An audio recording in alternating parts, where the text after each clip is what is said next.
Welcome, and thank you for joining us for today's Dealer On webinar. Facebook organic reach is dead. That's right, 5 tips to succeed in the afterlife. My name is Eliana Raggio, and I'll be your moderator today. And today's webinar is being presented by Dealer On.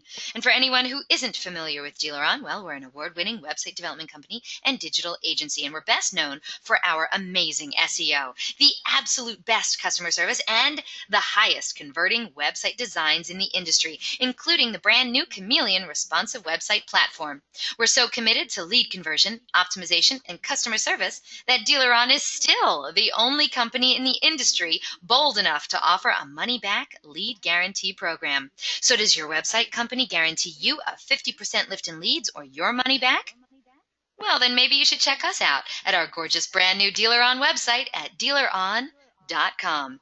And we have a great show in store for you today. We're very pleased to have Tim Lage as our presenter today. Tim Lage is the founder and CEO of Repair Rep, an automotive-specific agency partnering with car dealers nationwide, providing reputation management, social management, Facebook advertising, listings repair, and brand protection. Now, Tim, he founded his company in 2013 to solve the mystery behind delivering measurable value on social and reputation properties while also repairing brand and data inconsistencies on directories, GPS systems, and listing citations. By using analytics and unique tracking techniques along with a no-shortcuts approach, RepairRep is able to apply a proven formula that protects, monitors, engages, repairs, and converts.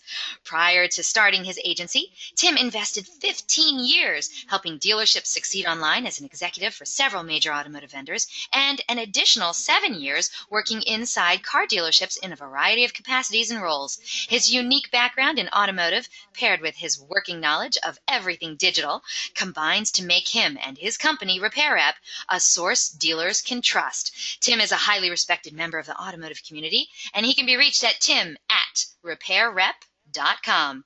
Now, during the presentation, if you have any questions, please use the question feature located on the corner of your screen to submit them. At the end of the presentation, we'll answer those questions of general interest. If we're unable to get to your question live, well, we're going to try and respond to you by email later today. Also, don't forget, a link to download a copy of this webinar recording will also be emailed to you later today for your reference. And please feel free to share it with your friends and colleagues. And guess what? Our friends at Repair Rep, they are giving away a fantastic prize today on the webinar. One of you very lucky webinar attendees is going to win an Apple Watch. What? You heard me. Only one of you lucky webinar attendees is going to be scoring this totally cool prize today. You have to be on the live broadcast to win it, though. All you have to do is stay tuned for the details after Tim's presentation, and you could be scoring this awesome prize today. Also, at the conclusion of the webinar, you're going to receive a short survey. So fill it out because we're always looking for great feedback from our audience. Today, we're going to randomly select a couple of people from all those completed surveys to also win some Google prizes.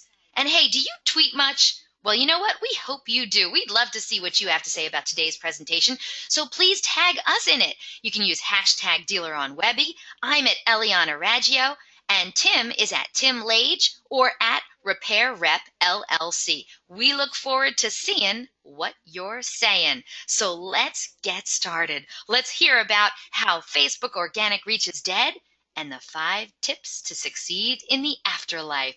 Tim Lage, how you doing? I just got to tell you before we get started, I know you have a lot to get to, but I have so many people who have reacted quite favorably to the giveaway today of the Apple Watch. So we will be getting to that. I will tell you, audience, the giveaway question is not an easy one. So make sure you take copious notes. Pay attention, because it is not an easy question for such a high-value prize. So, Tim, thank you so much. Now, Tim, as I said earlier, is a first-time presenter with us here at the Dealer On webinar series. But you know what? We've known you for a while, so I'm so happy you're here today and very, very grateful that you picked such an interesting topic. Thank you so much for being here. Thank you, Eliana, and wow, I really appreciate that wonderful introduction. It is probably the nicest one I've ever got, so thank you so much for that. You're very kind. Now, this is a very provocative title that you have. Facebook organic reach is dead? What?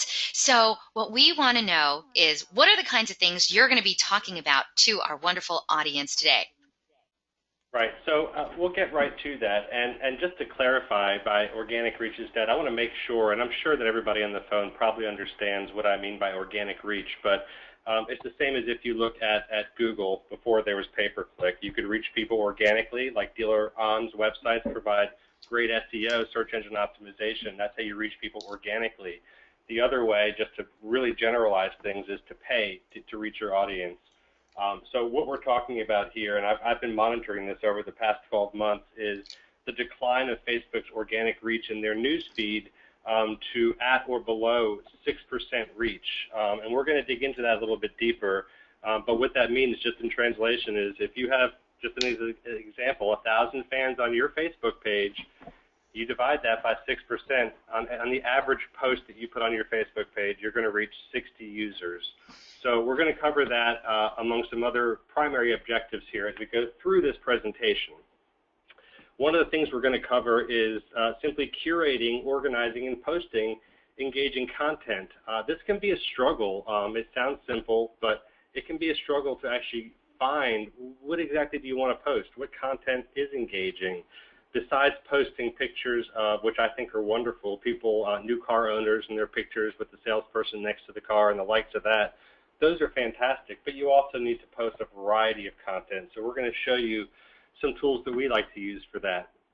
We're also going to talk about converting social wanderers into website visitors. Let's just face it, Facebook has been around long enough, and we've all seen enough funny cat videos and pictures on Facebook to know that people will linger on Facebook for as long as they're allowed to, as long as there's stuff to look at.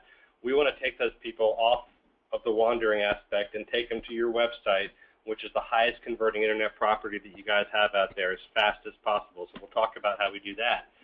A topic that I don't hear much about in the industry, but it's about providing customer service via social networks to your customers or to your prospects even. You'll learn that very few dealerships, let alone any business, are actually doing this or doing this well. So we're going to talk about just some basic things you can put into place for free so you can get notified when people are talking about you, and then, of course, engage them back in conversation.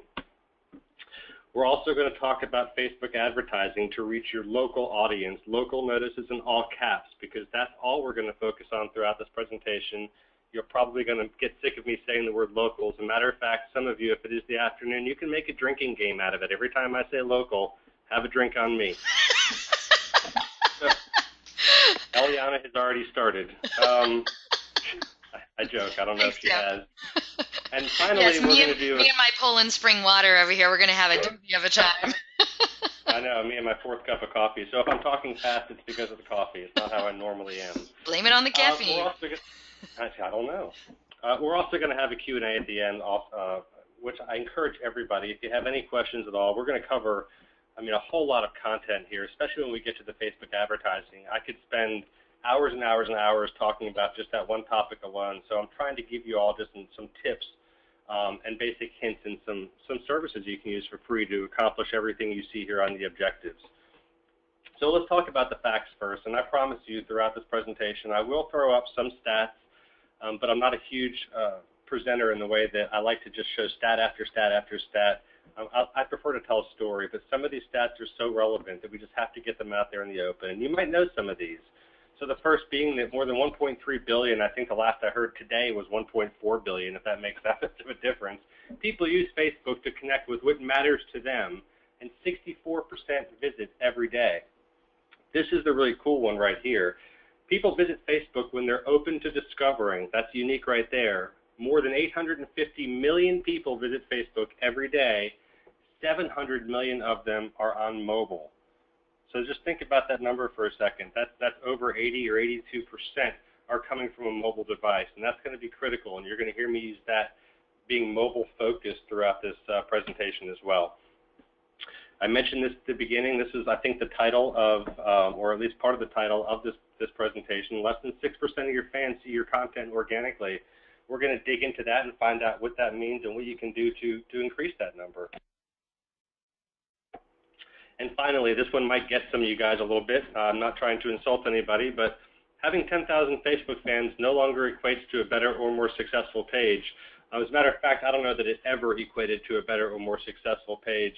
I'll tell you this when it comes to that particular bullet point. It's nice to have a tremendous amount of fans, but again, I think it's more critical to have local fans, again, have a drink, local fans that are engaging you, that are engaged with your brand. I've seen too many examples of the accounts that I've taken over at Repair Rep where Facebook pages have had an abnormally high number of fans. I was looking at one last week that had 162,000 fans for an Acura store in the middle of the country someplace. I'll leave it at that. But what has happened in those, almost every single time is the dealer has either knowingly or unknowingly, usually it's unknowingly, paid for untargeted fans from around the world. They're not local. And then you have a bunch of fans that aren't engaged with your brand at all, or even if they were engaged with your brand, they're located across the country someplace. So that's critical. We'll talk about that. And this is a quote from Facebook, directly from Facebook for Business on their URL down there. Facebook is far more effective when businesses use paid media to help meet their goals. And yes, that's some foreshadowing. Before we move on, I just added this slide in the past couple of days because there's an article about this and a bunch of reputable sources, and I think we just need to address this up front so that you guys are aware. It's just kind of a news alert, if you will. Is Facebook-geddon finally here with the big hatchet? And I apologize for the hatchet. I've been watching a lot of, or binge-watching The Walking Dead recently, so that's kind of what I'm into right now, lots of blood and zombies and stuff. Okay, I'm totally not into that, but I do appreciate the Facebook-geddon approach. Facebook-geddon. Yeah. It is close, and these are the three news feed algorithm changes that they released, and I'll explain them briefly. So the first is Facebook users will now be able to see more than one news feed post from the same source in a row. So translation, or just saying it in a different way, Facebook's algorithm previously prevented this from happening. Facebook says it's relaxing this rule, quote unquote, so that users who don't see much content in their feeds can start seeing more. Well, potentially this could be good news for car dealers. It could be bad news. We'll have to wait and see. I don't think they've actually released these changes yet. As you see up here, coming soon is all Facebook would say. Imagine that. But look for that to come out soon, and I would consider that a neutral change for you guys at this point. The second one, Facebook will start prioritizing newsfeed content posted by friends. So Facebook says about this, and this is a quote, the second update tries to ensure that content posted directly by friends you care about, like photos, videos, status updates, or links, will be higher in the newsfeed, so you're less likely to miss it. It says you'll still see content from news organizations and Facebook pages, that's you guys, you enjoy though, but what they're basically saying is whatever their friends actually post are going to beat whatever you guys post organically every single time. So that's not very good news for businesses with Facebook pages, which is probably everybody out there. And finally, Facebook will begin hiding posts that say what your friends have liked or commented on. This sounds like to me that it could really diminish a publisher's secondhand reach. The update will make stories appear lower in the news feed or not at all, Facebook says, and that's another quote from Facebook. So when you go out there and you post an engaging article or a post on Facebook, your friends have liked that or a friend of a friend has liked that, those are going to be pushed even further and further down the news feed. And I used to actually have a whole presentation I did on something called social employee advocacy where I encourage, and I still do encourage it, there's no harm in it, having your staff, especially your sales staff that has a large stake in the game, to go out there and engage with your own Facebook page proactively so that they share the stories that either you're paying a vendor to post for you or you're spending time posting yourself. Have those salespeople engage with those posts and share them out to their networks. I still think there's value in that, but we'll see how this affects everything down the road. So that's all the news and the facts and everything. Now we're going to jump into the first objective that I was talking about, and that's curating and posting. So there are a lot, probably too many to mention, of free tools out there to help you find and post relevant and engaging content. I'm just going to talk about three right here. I'm really only going to focus on one at the end of the day. But one's called InnoReader, the other's called DigReader, and the other one's called Feedly. And again, these aren't the only three. There's lots of ones out there. You guys may be using some, and I'd love to hear your stories at the end if you know one that is better than the one I'm talking about. I don't claim to know everything. I like to learn something every day. But something these all have in common is they're all free, right? So you don't have to pay to use them. They all have paid versions which offer a few more analytics and a few more tools to them. But I use them all for free. I use one for free, I should say. These tools will allow you to bring in relevant content for your brand from all over the web via RSS. So RSS is called Real Simple Syndication. That's what it stands for. And you've seen that all over the web. Your websites probably have RSS links on there. And all that means is that if you follow via RSS feed, say a news blog post or something, every time that blog posts a new article, it will automatically show up in your feed. And what these tools do is aggregate all the feeds you want to into one nice, neat place to put everything. So it's really nice. I'm going to show you how that works in a second. Once you've found a story that is appropriate for your branding goals, these tools allow you to share to multiple social networks. So built into these tools inherently is the ability to go out there and go, hey, well, this is a cool article. Maybe you're an Acura store and it's an article or a review or a road test on the new Acura TLX. Well, you can just simply click a button, connect your networks, and share it right from this tool. And just remember, as we talk about curating and finding posts to share, it's so important to curate and post a blend of content, not just all the same thing. It's okay to do advertising type posts. I know it's hard to stay away from those. Being car dealers, I get it. I was a car dealer. But we also want entertainment style posts, informative posts, and more than anything, we want to try to convert everything into, not everything, but most things into a click onto your website. Like I said, we're going to focus on one. I think Feedly is the easiest and fastest tool to organize and post. So we could talk about all of them all day long. Let's just look at this one. And this is my own Feedly account. I've logged in here and blurred out a few things, but this is for a Hyundai dealer. And it pulls in a bunch of different news that I have set for it to pull in for anything related to Hyundai, right? And right here, I've highlighted the links where I've expanded this story about the next Hyundai Elantra to debut at the LA Auto Show. I expanded. I can read the story. I can go check out the whole story, look at the pictures, and at the end of the day, I can share it right from here. And this is where it's interesting. It's up here in this red square, and I'm going to go ahead and magnify this for you. This is where it shows all the content that I'm curating for Hyundai at this point for this store. So you'll see that I use Autoblog Hyundai, Hyundai Google News. So I have a Google News search out there that searches for anything related to Hyundai vehicles. And of course, I go right to the manufacturer for the Hyundai website, sales press releases, blogs, media kits. All that stuff gets pulled in there. And when I took the snapshot, there was 197 recent potential stories, articles, pictures, videos, you name it, that I can share out there socially, right? So you want to make sure that when you go out there and you are curating data, to check your OEM media sites, check the OEM YouTube channels. If you're Hyundai, look at the Hyundai YouTube channel. They post stuff up there all the time. Every brand does. All the OEM associated sites. So, for example, if you're a Dodge dealership, why wouldn't you go out there and also follow everything Mopar related? And if you're a Dodge store, you know what Mopar is, or if you're a car guy, you know what Mopar is. Also, something that's not on here that you could curate is local news. If you want to become kind of a local news source in your area and provide current events that are going on, you can certainly bring in those feeds in there. At the end of the day, the more you put in there, the more choices you're going to have, and you can organize everything in this and post it out there. So it's a nice, free tool to do that. Hey, Tim, we had a comment that came in from Heather, and she says, hey, those curate and post tools, they seem to be like Promo Box, and that's Promo Box with 2 X's. Do you have any feedback on that? Do you know what Promo Box is? Is that something you've heard of before? I have heard of Promo Box. I haven't used it, and there's tons of tools out there that do the same or similar functions. Like I said, it's really personal preference unless you're going to actually invest money in one of these tools. I just use Feedly because it seems to integrate the best with a lot of the other tools that I use my own platform. It goes right into it via an API. So Promo Box is another one that you can sure curate and post from. I've heard of it. I've seen some people use it, but I don't have personal experience using it. I'm sorry. I got you. But Heather, thank you so much for the comments. Keep them rolling in. Thank you. Appreciate it.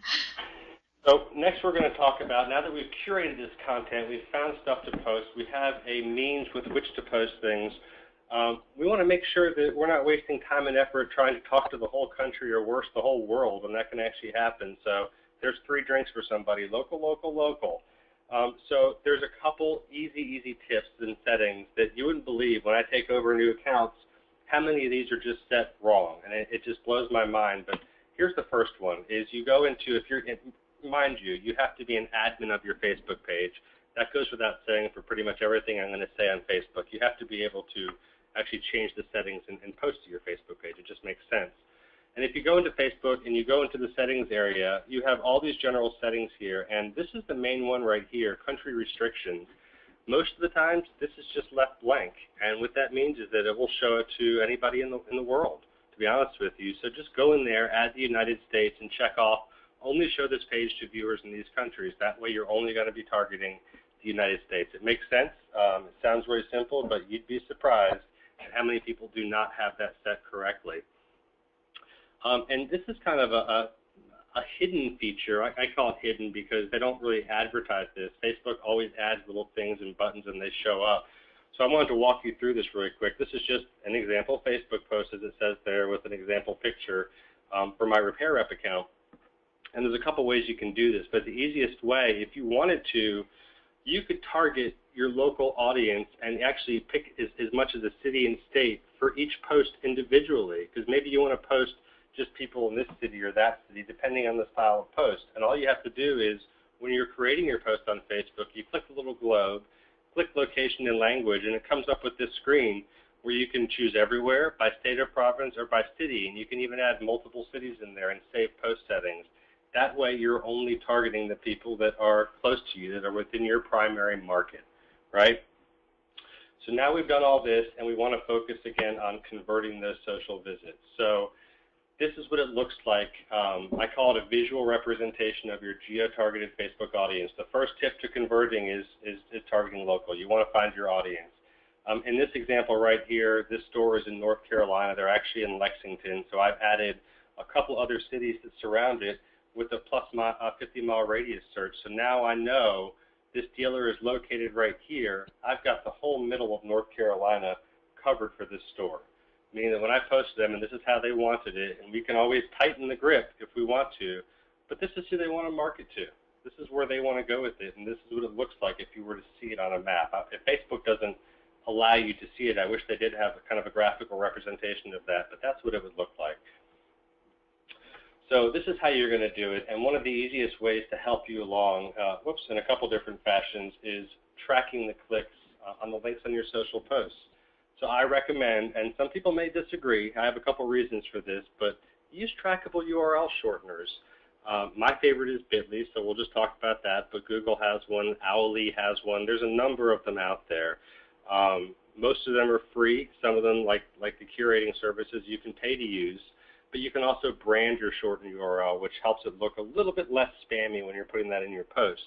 Why do I like this? Well, there's a couple reasons, more than a couple, but the two big ones are when you're posting to social networks like Twitter, for example, which we work with, it helps conserve valuable text space for those social networks. They have a 140-character limit, and the URLs, especially if you're doing it like you're supposed to, as we're going to talk about, if you deep link somebody to a piece of inventory on your website, that URL is going to be a mile long. It'll never even fit in the Twitter post by itself, so you almost have to shorten it. And the second is you can actually gain valuable insight into the landing pages that are working and those that aren't. So if you're dropping people on, if you're a Honda store and you're dropping everybody on your Honda Pilot page where you do research and such, maybe that page isn't built the best. Maybe you're doing a great job sending people there, but once they get there, the bounce rate is through the roof. Maybe they're not seeing what they expect to see there. So there's a lot that can be learned. And where do you go if you're going to use these trackable links to see? Well, there's two places you can go. The first, and everybody's favorite, everybody's really used to this one, is Google Analytics.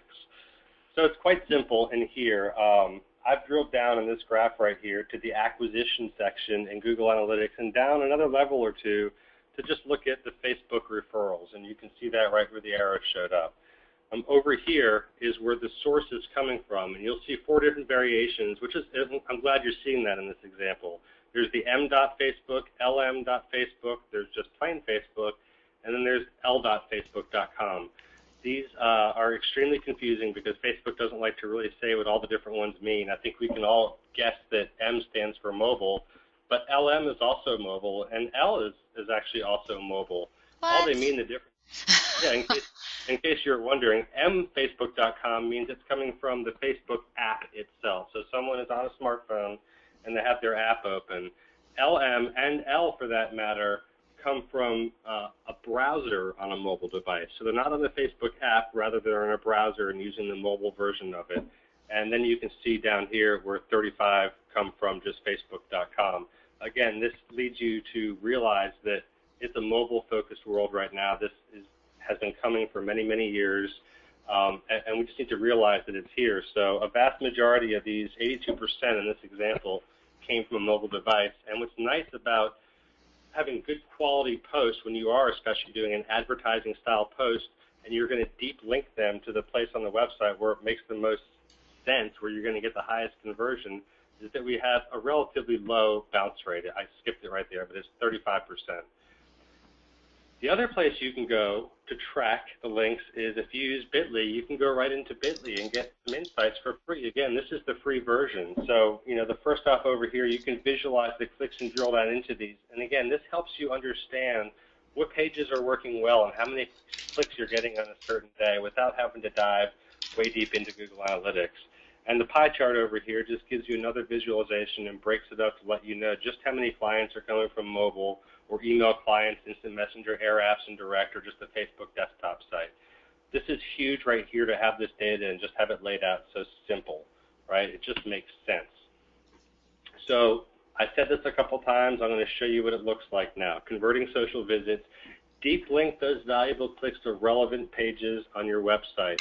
I can't stress this enough, and I promise you this isn't a plug for anybody in particular, but this is why, guys and gals, it's critical to partner with a web vendor that can provide you with a completely conversion-focused website and web pages that are, of course, also mobile-friendly and preferably responsive in design. There's lots of different terminology for that.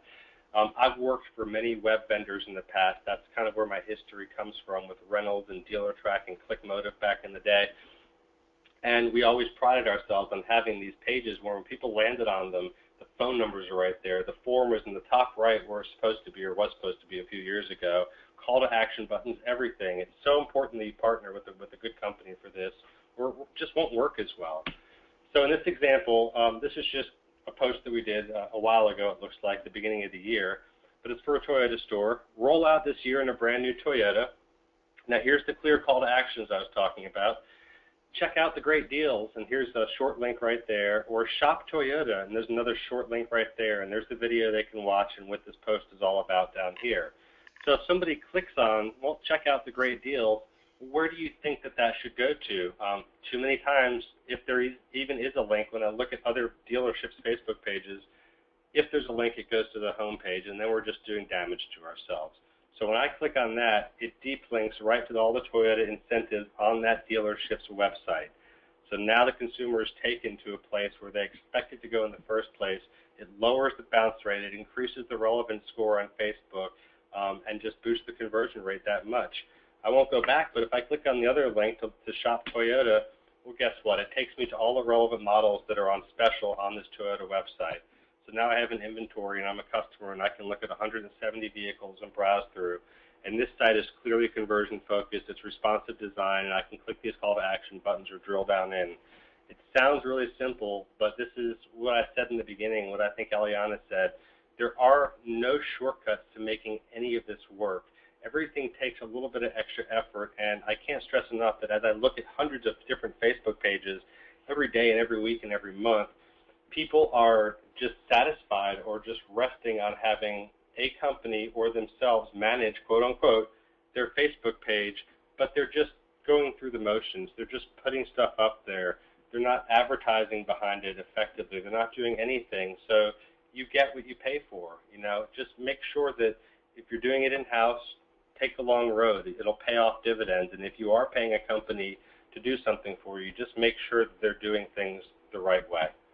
And, looks like we have a poll question, Eliana. I love it. Okay, audience, we're going to take a little break here and get to your first of 3 poll questions. It's on the screen now. We'd love it if you would get involved with our poll questions. We just want to know, are you currently using a URL shortener to deep link? Please select one of the following answers. Yes, and it works great for us. Yes, but we admit we're not consistent with it. Gosh, I don't know. Nope, don't like them, don't want them. Or what the heck is a URL shortener? And of course, Tyler wrote in, my answer is simply no. So, okay, that's fine too, Tyler. Thank you so much for writing that in. But we want to know, Tyler, if you can vote to, put number 2 on there, okay? But are you currently using a URL shortener to deep link? Yes, it works great for us. Yes, but we're not consistent. Gosh, I don't know. Nope, don't like them, don't want them, just like Tyler. Or what the heck is a URL shortener? Once we get a majority of those votes in, we're going to close the poll and share the results. We have a lot of people on today's webinar, and I'm very excited. We're also getting a lot of questions rolling in, too, for you, Tim. So keep those questions coming. Great. I'm looking forward to having a really nice, robust Q&A session with our first-time presenter, Tim Lage. So I usually joke with my audience and tell people, hey, let's see if we can stump the presenter, but I don't know. He's pretty sharp. I don't know if you can stump him. So Let's not encourage them. let's not encourage them. Okay. Let's not do that, audience. Okay, but thank you so much for voting in our first of 3 poll questions. Let's close this poll and share the results with you. Okay, 30% of today's audience said yes, they do currently use a URL shortener to deep link, and it works great for them. Now, the majority, 45% of today's audience, said yes, but they admit they're not consistent with it. 15% said, gosh, they don't know if they're using a URL shortener right now. 2% said, nope, don't like them, don't want them. And the remaining 8% said, what the heck is a URL shortener? So, Tim, does that help you out? It does help me out, and I appreciate everybody that responded to that poll so much. Gosh, I can't stress the importance of using one. It's just a matter of using it correctly and just making it a habit. I'd be glad to talk more about that towards the end if you want to put some questions in for that, though, too. Okay. If you have questions about those URL shorteners or how to use them to deep link, let's hit up some Tim Lage with that, and we'll be getting to those questions right after his presentation. Keep going, Tim. You're doing great. All right, here we go. On to the next section here. We're going to start talking about social customer service. This is a real thing, believe it or not. It has been coming on now for many months, and I've been personally tracking this with my company, monitoring. I mean, just if I could make a graph of it, I probably should have made a graph of it to show you. It's just been trending more and more and more. And here's a couple more stats. I apologize in advance. But over 67% of consumers have used social media for customer service inquiries. That number to me, and maybe to you, should be kind of staggering. That's a large percentage of consumers that are reaching out via Facebook, Twitter, whatever, to ask questions of a variety of different kinds. Of course, we can see that younger consumers, 18 to 29, are more likely to use brands' social media sites for servicing interactions. Well, that just is logical. The younger crowd is going to maybe use them more, but they're not the only ones using it. I can assure you of that. This is a fact, and I can't stress this enough. Quality content and responsive service representatives are key to high satisfaction levels. I've heard people talk over and over about this, and I could even bring it back to how fast does your dealership respond to a lead that comes into the CRM system off the website. Should be less than 15 minutes, right? It's a sales lead. That should be the standard that you try to meet. How many of you actually call that customer within 15 minutes? Hopefully all of you are raising your hands, but the reality of it is probably not. Well, the same goes for this. This isn't a 15-minute response time. As a matter of fact, I'm unwilling to put a time that you should respond. Rather, let's just say that if somebody called your desk phone at your dealership and had a question for you, whether it was a service question, a sales lead question, a complaint, and they left you a voicemail because you were helping another customer, you want to respond to that voicemail the second you have time to do it. That same day, obviously, and as quick as possible. That same level should be done for social. I think that you should respond to it the same time frame that you respond to a voicemail from somebody. And this is kind of huge here, and this is directly from J.D. Power. 87% indicate that the online social interaction with the company positively impacted their likelihood to purchase from that company. So of those 67% that are reaching out for customer service, almost 90% of them say it impacts their choice to do business with you. And if that's not a reason to do customer service alone, I don't know what it is, right? It's just critical. You want to make sure that you're tracking everything and responding to everything. So for Facebook, since we're focusing on Facebook, I'm going to teach you guys, if you already haven't, how just to make sure that you have the settings for notifications set up properly so that when things do take place on your page, if someone leaves a review, if someone comments on one of your posts, whatever the case may be, you need to get notified about it real time. That way you can respond as fast as possible. So the nuts and bolts of it, the setup. The first is on the web. So if you go on your Facebook page on the web and go into the settings of it, you have choices here for what types of notifications and the frequency with which you want to get these notifications. I encourage you to get a notification each time there is activity on your page or an important page update. And this might be different for different user levels out there, but I would want to know if I was a store owner, general manager, or if it was my job responsibility to take care of this. I want to know everything that's going on as it happens. So I even have a new check-in from users, new mention of the page, new reviews is critical. I don't know if you guys know this, just a little side topic. Facebook reviews as a destination site for people to leave reviews months ago passed Google and Yelp combined as the destination people prefer to go to leave reviews. So if you're not monitoring those and responding to every review, you're missing the boat there. That's a whole other presentation, though. So check those off. Messages, get notified every time your page receives a message. These are private messages, and these are where I receive probably 50 to 60% of the interactions from customers. It's not just a post to the page, but usually it's a private message or a direct message, whatever you want to call it, to that Facebook page. You need to respond to those quickly. And, of course, get an email each time there's an activity on your page. So this is all for the desktop version, and that's all well and fine if you are at your desk all the time and you have Facebook open and you're looking at your screen. I'm guessing that most of you are probably out trying to sell cars and do other things, and you have other jobs to do and other functions. That's why it's even more critical that you have these settings set up properly on your mobile device. So if you go to, or I'll back up for a second. Maybe you all know this, maybe I'm not going to take it for granted, but on your mobile device, if it's a Samsung or whatever it is, an iPhone, go out there and download the Facebook Pages app. It's free, it's from Facebook, and it will help you tremendously in managing your Facebook page when you're away from your computer. You always have your mobile phone on you. So definitely turn on push notifications. I wouldn't do the summary. Again, I want to know when things happen, and your choices are less here, but at least you know when somebody checks in, which is less important. A mention of your page, new reviews, and comments on page posts. Those are all critical. And the way you do that is if you just click on these three little dots right there and then tap on page settings, you'll be brought right to a push notification screen. Make sure you have these checked off. And you know what? It doesn't hurt if multiple people in your store are helping with this. They might want to be notified of this too. You don't want to get too many hands in the pot. Everybody has to have their role and responsibilities. But at the very least, make sure you're getting notified of what's happening on your page. It's critical. And now it comes to responding. So when and how to engage with your Facebook audience. This is unfortunate, but it's a true statistic today. 5 out of 6 social messages go unanswered. So if you got 6 voicemails on your phone from customers, a variety of different things from complaints to sales leads, and you only responded to one, maybe the sales lead one, well, you've missed the boat on 5 other potential customers there or solving somebody else's problem. We need to make sure that we do better than this. And the first step, of course, is being notified of it. And just as some evidence, just to show you some examples, and these are going to be kind of hard to read depending on your screen size. I'll walk you through them. I'm not going to read all of them, but this is a couple of real scenarios that I've run across here and that I've helped out with. So this first one, it starts from the bottom. I know it's counterintuitive, but she's basically, this is a nice review. Thank you. I blocked out the name Honda for doing the impossible. Never would have thought that I would be leaving your lot in a brand new 2015 Honda Accord.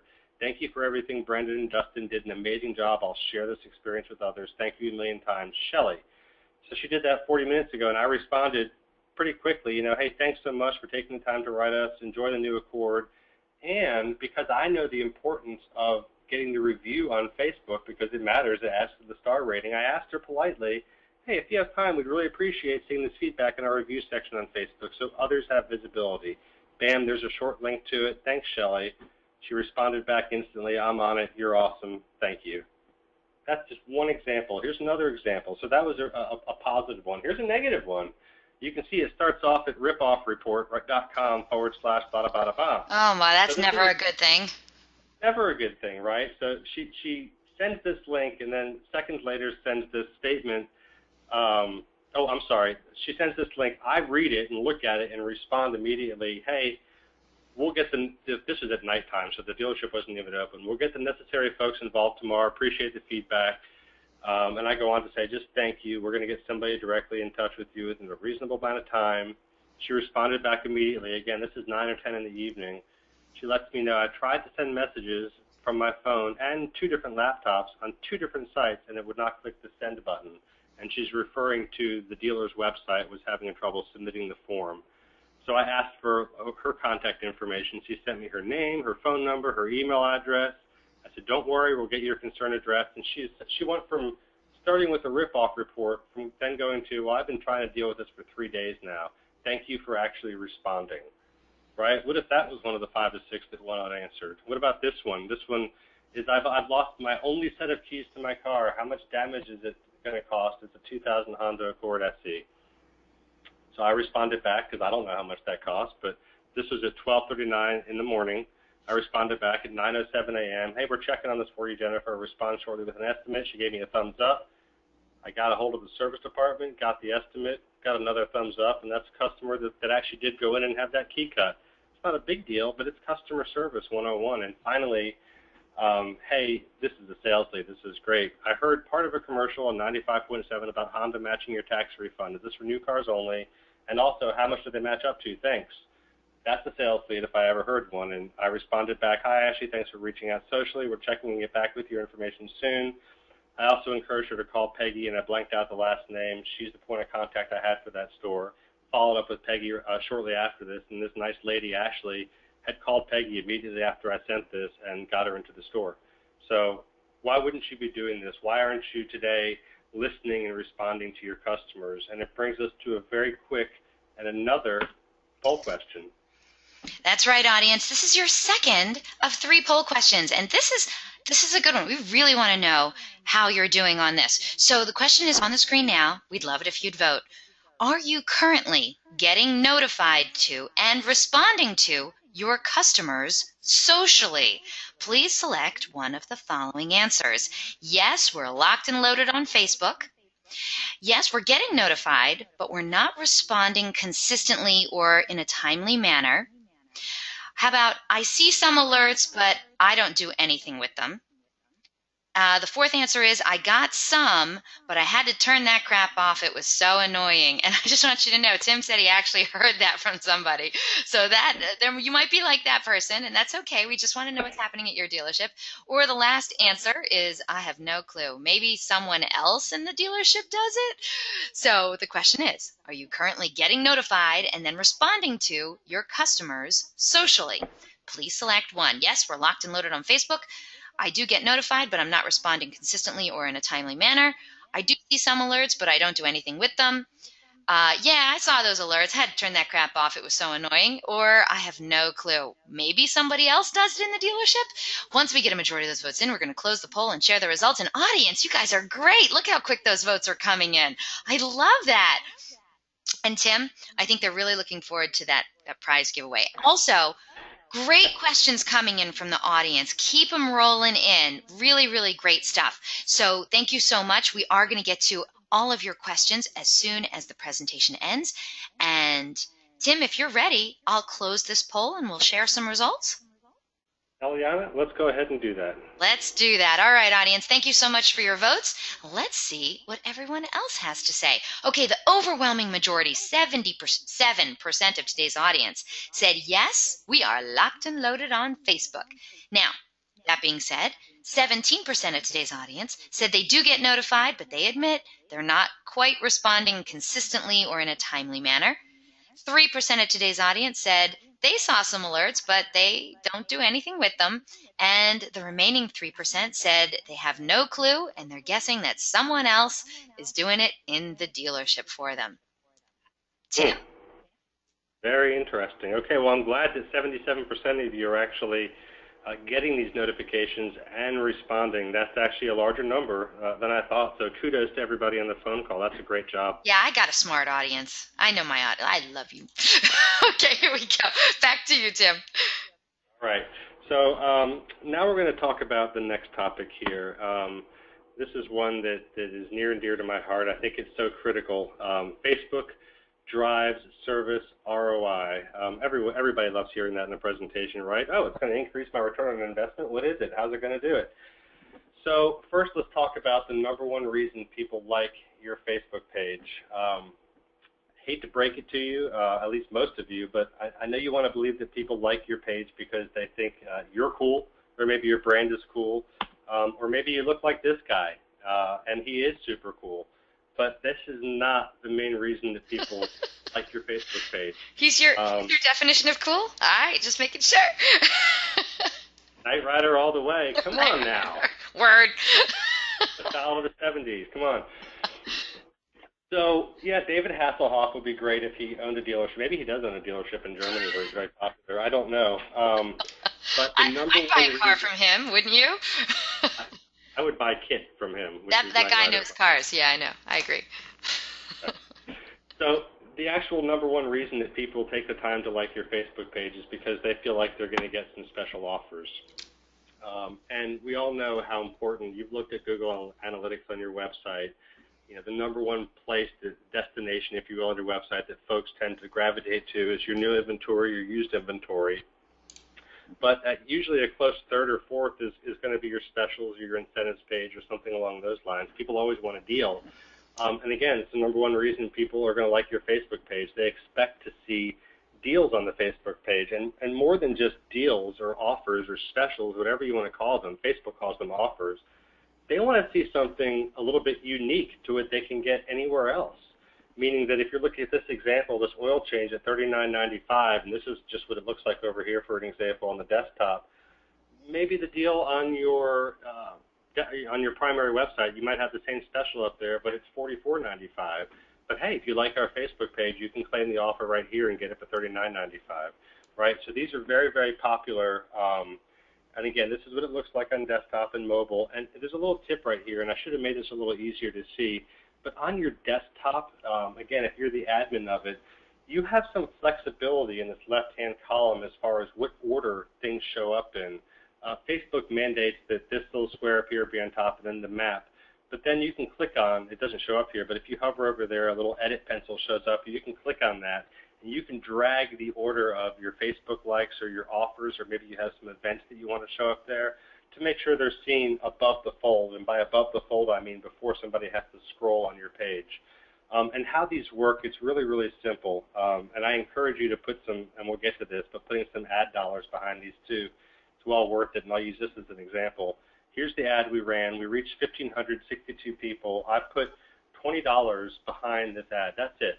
I didn't boost it, but I created an ad and made this offer the subject of that ad. So for $20, I got 14 people that claims that. That's $1.43 per claim. Now, when someone claims an offer on Facebook, it doesn't mean that they're instantly teleported to your store and they're going to spend that money with you, as much as I'd like to think so. However, the definite intent is there because once they click the Get Offer button, almost instantly they're sent an email that looks almost just like this. To use the offer visit, I blanked out the dealer's name here, and show this email. Here's the specifics of it. When you create these offers or specials on Facebook, you always have the fine print that you can put in there to cover yourself. You have the expiration date, and people can even share the offer or like the offer. So it's also social. They can keep this offer going and going, but they get this offer, and then the intent is there for the consumer to go into your store and hopefully claim this offer within the allotted amount of time. These are great to do, and again, it's great to put some money behind these because at $1.43, I think I said, an investment per offer claim, that's a pretty good deal.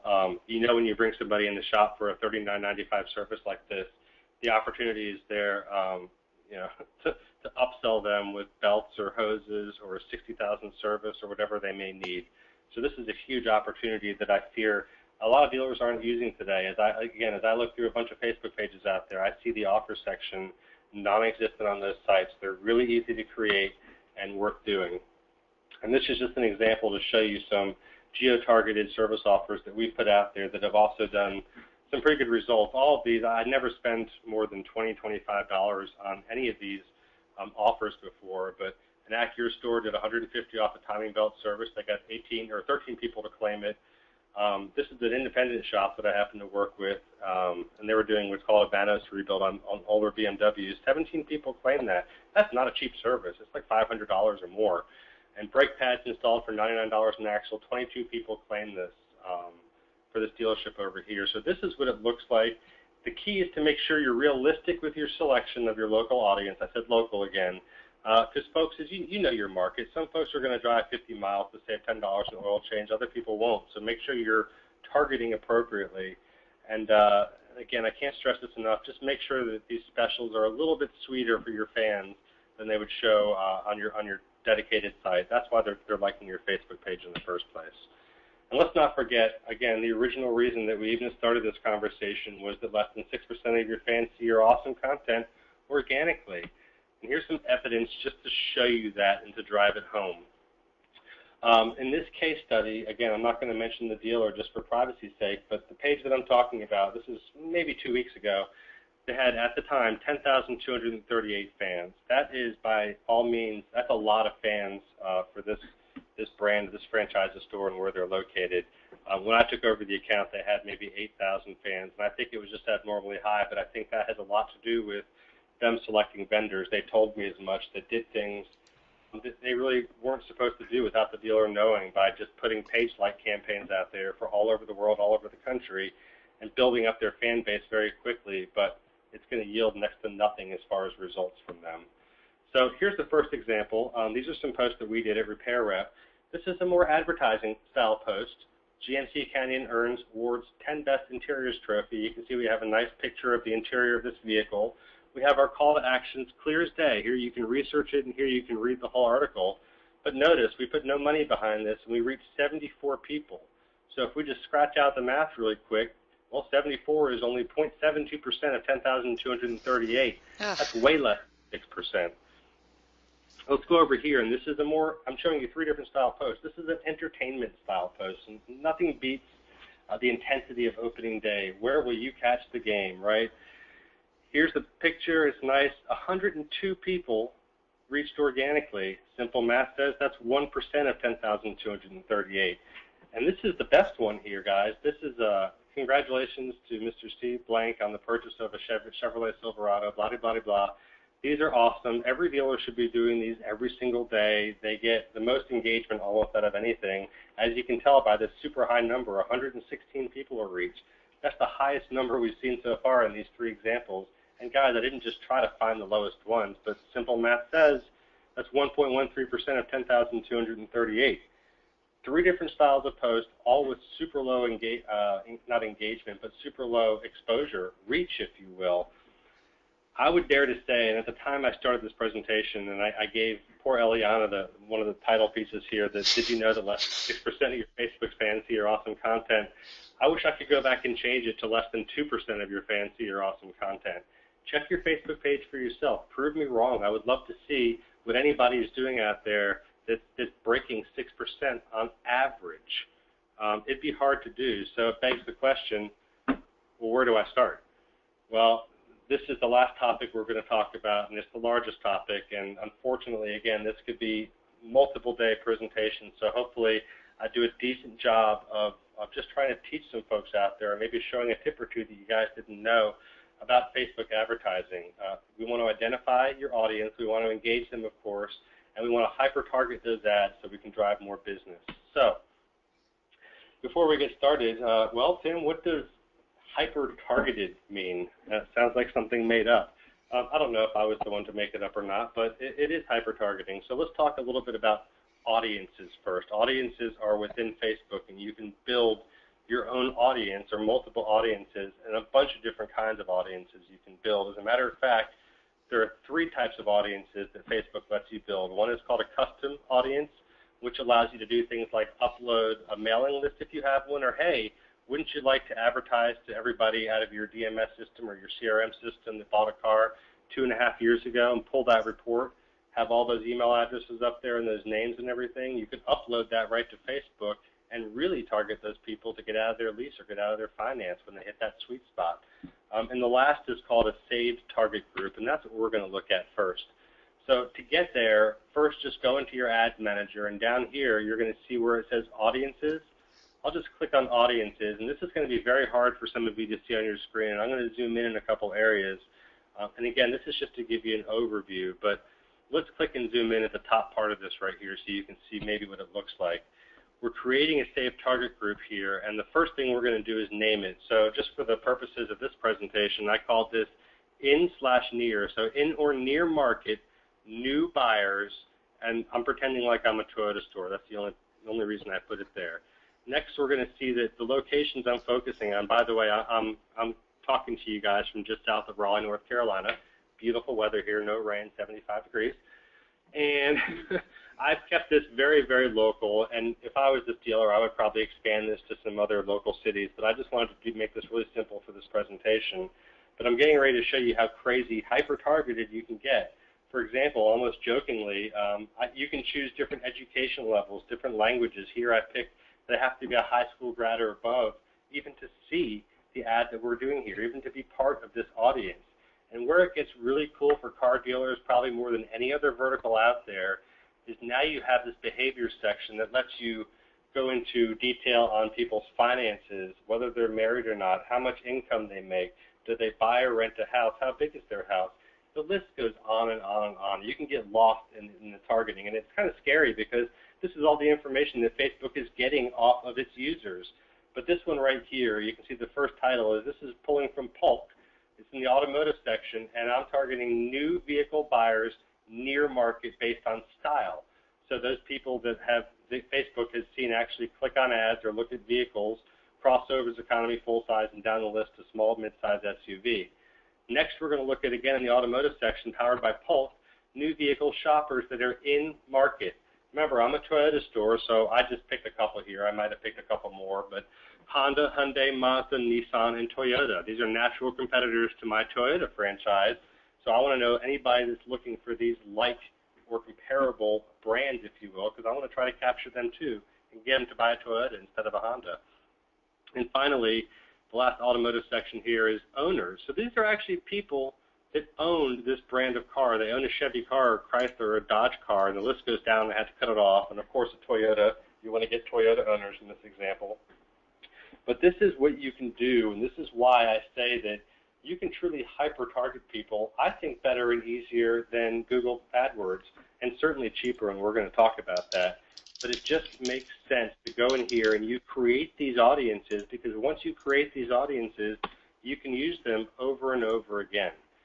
So let's say and pretend that you've just created that audience. So that audience, let's just put it on the back burner. It's in the Facebook system. So I'm going to move along a little quicker here to stay within the allotted time frame. We're going to dig into just one of these goals or objectives that you can click. So pretend like I just click Create New Ad, then you're presented with this screen. Again, to save time, we're just going to focus on this one, the one right at the top, because it's the most popular. It's the one you should probably be focusing on, and sending people to your website. Remember, get the social wanderers over to your highly converting website as fast as possible. So the next step we're going to decide is, well, who, how much, when, and where, among a few other things. So remember, when we say the who is your audience, and you're going to have an option on this screen. Again, I know it's small for you guys to see, where you can, every time you create an ad, you can go in here and manually pick all these things. But because we were smart and we created our audience, we can just select that audience and everything just automatically pre-fills in there. So the who is taken care of. Now we want to talk about, well, how much do you want to spend? And I'm just showing you where this information gets entered and how it looks. I picked a lifetime budget because I want this to end on a certain day. So I have $100 behind this. It's going to start yesterday and end on the 31st, last day of the month at 5 p.m. It says you will spend up to $100. I can almost guarantee you Facebook is really good at this. You will spend all of your $100 if you let this ad run to completion. I've very rarely had them leave so much as a penny left over, which is amazing to me, but somehow they do that. You also want to, unless you're an expert at this, just choose Facebook's Optimize for Clicks to Website. Facebook has built, and I've studied these, really good algorithms to help you and to determine automatically which ones are most likely to click on your ad, right? So the bid's going to be optimized to get more clicks to the website, and we're going to be charged every time the ad is served. Or you can pick how much you want to pay per click to a website. The next thing is, well, when and where. We already did the when, but where is it going to show up? And by where, I mean what devices do I want this to show up on? I've strongly hinted throughout this presentation that mobile is the way to go. Mobile is the way to go. And I hope that you take that to heart when you're creating your own Facebook ads. Don't waste your time, and it's hard to read this, posting anything on the desktop news feeds. When I do, I get very, very little engagement, very few clicks, and the clicks that I do get cost me 10 times more than the mobile clicks because they're so few and far between. It's shown to so many people, but so few people actually click through it. So I always just focus on mobile, and I get the best results for that. And you're going to see that when you do that, you have the option to make a single image in your ads or do multiple images in one ad. And this is a newer feature for Facebook, and we'll look at that a little closer. You know, a picture is worth 1,000 words, and this is kind of tailing off the end of what I want you to do for Facebook advertising. But you guys need to have quality graphics. It's all about the pictures, even videos you can put in ads nowadays. And I'm not sure if you knew this. This is kind of a little hidden tip that they don't advertise much about, or at least I don't see it put out there that much. You can certainly upload your own images, which we encourage you to do. Take good quality pictures and put them up there. Once you upload your images, you have your own private image library, which is a repository for every image you've uploaded. But you know what? Sometimes stock images are good, and it sucks sometimes if you want to go to Shutterstock or 123RF or any of these sites to go buy these pictures. They're included in the Facebook advertising, and there's plenty out there to choose from. In this example, I've just searched for automotive service, and I have dozens and dozens of pictures that I can scroll through and pick what I want to go through. And you can see selected images 0 of 6. I can pick up to 6 images to show for this ad. And why is that important? Because this is an example of what it could look like on a mobile ad, and I have 6 images for this ad, and for each image, I could have a different link, a different title right here, and the user on their mobile device just swipes through to look at the different ads. So really what Facebook has done is given you the ability to create 6 ads in one. It's really, really cool. It's new within the past couple months, I think couple months, don't quote me on that. But it's a great way to reach your audience and show multiple images because you never know which one's going to attract them the most. We've talked about a lot right here at Facebook advertising. We're not 100% done with it yet, but Eliana is dying to jump in again for one more quick question. Dying. All right, here we go, audience. Your last question is up on the screen now. So we want to know, who currently manages your social media for your dealership? Please select one of the following answers. Is it, we pay a vendor to take care of all of it for us? How about, we have a hybrid solution. We co-manage it with the help of a vendor. Your third answer that you could select is that you have a dedicated full-time employee that handles it in-house. They only do social media, that's it. Your fourth answer is someone takes care of it along with all of their other duties that they have, so it's kind of a side job for somebody. Or the last answer, which is meh, we don't focus on social media, we set it and we forget it. So again, who currently manages your social media for your dealership? The votes are coming in so fast, and audience, I so appreciate you taking the time to answer this question for us. So we want to know, does a vendor take care of it for you? Do you have a hybrid solution where you have a vendor who helps you with it? You have one dedicated full-time social media person in your dealership. You have someone who takes care of it in your dealership along with all the other stuff that they have to take care of, or social media? Meh. Who cares about that? Once we get a majority of those votes in, we're going to close the poll. Well, we already have a majority of the votes in, so let's close this poll and share the results. Are you ready, Tim? I am ready. Here we go. Let's do it. All right. 4% of today's audience, only 4, said that they pay a vendor to take care of it for them 100%. Now, 30% of today's audience said that they do a hybrid solution, that they co-manage it with the help of a vendor. That seems to be very popular. 26% of today's audience, so just over a quarter of today's audience, said that they actually have a dedicated full-time social media employee who handles only that in the dealership. Now, the majority of today's audience said, now that was 37%, said that they have someone who takes care of it in the dealership who also has something else that they do at the dealership. So it's not their full-time gig, but they piled it onto somebody who already has other duties in the dealership. That's 37%, Tim. And then the remaining 4% said, meh, we really don't focus on social media. We set it and we forget it. So, Tim, What Very should we be doing? I interesting. know it's very varied. What do you think we should be doing? Well, it's interesting. To be honest with you, I think the best case scenario for dealers, in my own opinion, and yes, I am shooting myself in the foot to some extent because I offer managed social solutions. However, if I was a dealer and I can afford to have somebody that was 100% dedicated to my social presence, that's the route I would go. It's not cheap. You're going to pay somebody, depending on the area and market. I've looked on Glassdoor and all these other websites. It can be $40,000 a year salary. It can be as high as $80,000 or $90,000 a year. Again, it depends on the brand. It depends on the market. It depends on how many stores you have if you're a dealer group. But that's the first choice. The second choice would be to have it be co-managed because, again, as much as I'd like to think that I can manage somebody's social presence perfectly from Raleigh, North Carolina when they're in Sacramento, California, I'd be misleading myself and I'd be misleading the dealer. I can certainly help them and do a lot of the posting for them and be a resource for them, but nothing beats having somebody on the ground that can help with that. They can take the pictures of the customers when they bought their cars and post them. They can do short 15-second videos, bios of the entire staff there to create a story and make it more personal. I'll leave it at that, but it is very interesting to see those numbers kind of spread out, sort of evenly. Well, here's my concern. Now, the majority, 37%, said that someone takes care of it in the dealership along with their other duties. My question to you, do you feel that somebody taking care of social media inside of a dealership is, in fact, a full-time job?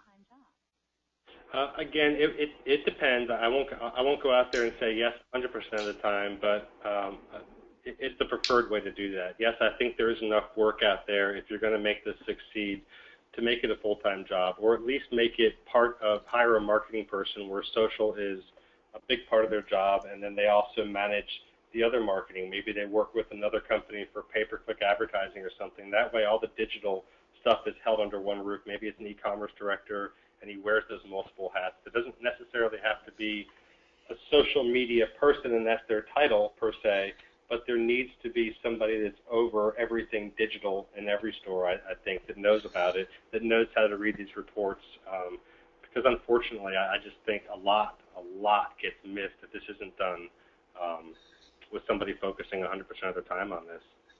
Okay. Audience, thank you so much for participating in our poll questions. We're going to get back to Tim's presentation now. Okay, great. So I've talked about this quite a bit, a mobile-first approach. Target customers where they frequent the most, mobile devices. It makes sense. This stat was in one of the first slides that I showed. Remember, more than 850 million people visit Facebook every day. 700 million are on mobile, 82% of them. So what does a mobile-first approach look like? Well, this is just an example, nothing but eye candy for you to look at and see some of the examples that we've done for other dealers on mobile. Everything from boosted post campaigns. So, this dealer, for example, works with the university, and they offer anybody, alumni of the university, students, parents, you get the idea, a certain price discount on their vehicles, right? So we hyper-targeted these people that just go to that university or associated with it. It's hard to see down here, but you can see school, Vanderbilt University School of Nursing, Owens Graduate School of Management, blah, blah, blah, blah. So we're targeting just those people. This is a clicks campaign to drive conversion. So what we're doing here is we're talking about this truck, and this is the new models now. So we want to get people to, and this audience is big, but again, it's very focused, to click deep link into the website and learn about that. Service offers, again, can't stress these enough. Make them local, anybody that's willing to drive in for service. And then maybe you can just do seasonal ones that are up for 3 months at a time, like a fall service package plus, and just make the deal a little bit sweeter, like I said. And of course, if you think it's necessary, and I can help with this, if you want to run a page-like campaign to grow your local audience, I strongly recommend it. As a matter of fact, there should be all of these running at all times, kind of a recipe, if you will. As a matter of fact, we'll take a look at that really quick. I have what I think is a pretty balanced ad recipe for Facebook that works. At the very least, it's a fantastic starting point, and you can add as many pieces to this pie as you want to. And we can look at this really quick. Up on the top left, this is a website clicks campaign. Remember, that's the one we chose when we went through Facebook advertising. This is what you guys should be focused on primarily, I would say. So we want to drive website conversions. We want to deep link them to that page on your website where you can then get the conversion to happen. And something I haven't mentioned because there's so much to talk about is Facebook actually has what they call conversion tracking pixels. I know it sounds weird, but it's a little snippet of code. And to get really nitty-gritty about this, and I encourage you to get really nitty-gritty about this, you want to drop these little snippets of code on your conversion pages. So if you have a landing page for a 2015 Toyota Tacoma, have your web vendor, you have to provide them the code from Facebook, and I'd be glad to teach you guys how to get that code. They put it in between the head tags on your page, and it will actually track the conversion. So if it went from Facebook to that page on your website, then that code tracks whether or not they took the desired action. Maybe it's filling out a form or clicking this button or that button. It's really, really cool where you can actually track and get down to what's working and what's not working.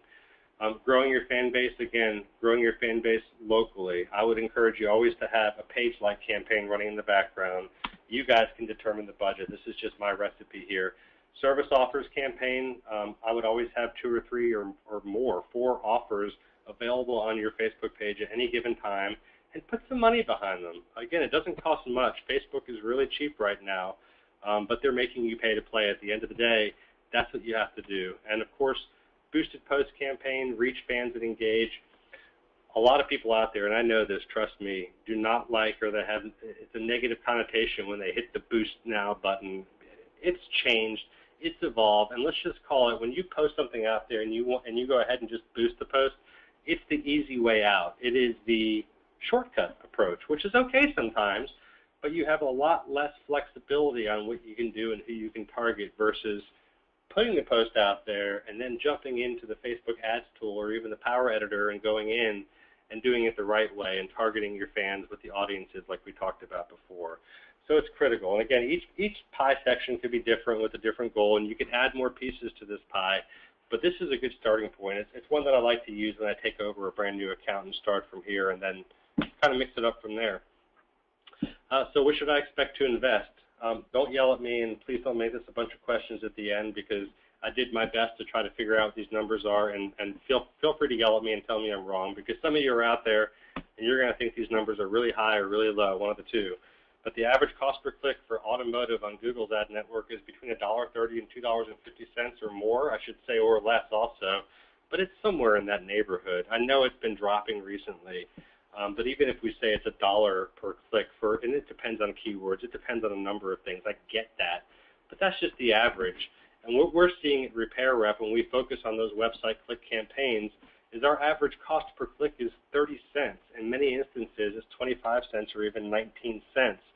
And that's extremely low. It's a whole lot less than Google is right now. And I can't say for how long it's going to be like that, but it's very enticing, and the rewards are there. And something else worth noting is that Repair Rep is also averaging a 2.14 click-through rate on our website clicks campaigns. That's 2.14% click-through rate on the website campaign. So what the click-through rate is, it's the ratio of ad clicks to impressions, and this is more than double the average that I was able to research online, which was a little bit less than 1% CTR.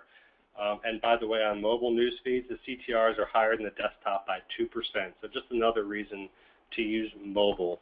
So when it comes to a budget, again, it depends. This is very general. It depends where you are, the market, what you're trying to do.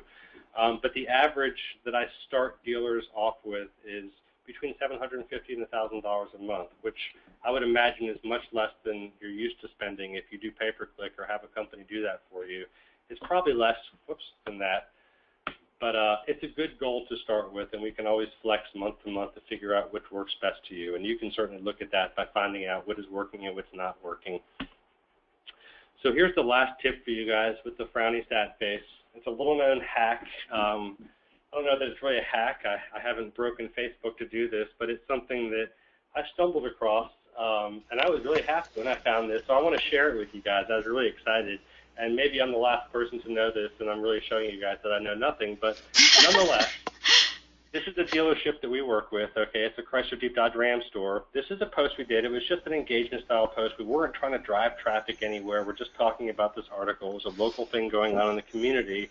And you can see down here, we got a pretty good engagement. We spent a couple bucks on it, reached 2,400 people, had 18 people like it. did you know that, again, if you're the business manager or the admin of that page, if you click on the 18 people, it brings up this wonderful little window that says invite people who like this post to like your page. And then over here on the right, there's just simple invite buttons. And there's 18 people, and almost every time when I have a good engaging post out there, 50 to 60% of the people that liked the post don't even like the page yet. They saw it because it showed up in their newsfeed in the advertising. So I go in, again, this is no shortcut. There's no easy way to do this, but I go in and I invite. In this instance, I ended up inviting 12 people, 10 of which accepted the invite within 3 or 4 hours.